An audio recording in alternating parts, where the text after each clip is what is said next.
Setelah dilaporkan dengan dugaan penipuan, Ibda VM, oknum perwira pertama Polres Oku Sumsel, menjalani sidang Komisi Kode Etik Propam Polda Sumsel. Dalam persidangan yang berlangsung lebih dari 3 jam, menghadirkan 3 saksi termasuk korban.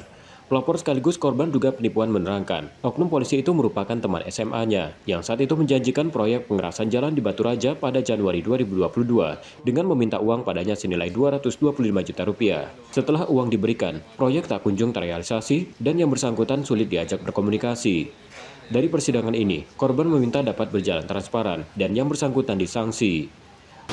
Kejadiannya di tahun 2022, Januari, sekarang baru diprosesnya. Sidang sudah selesai, saya mohon kepada pihak Propam agar bisa transparan, jujur, dan berkeadilan agar proses ini berjalan dengan baik. Pada Juli lalu, korban melaporkan kasus tersebut ke SPKT Polda Sumsel dan masih menunggu prosesnya. Rizky Oktora, Muklas Diferensial, Kompas TV, Palembang, Sumatera Selatan.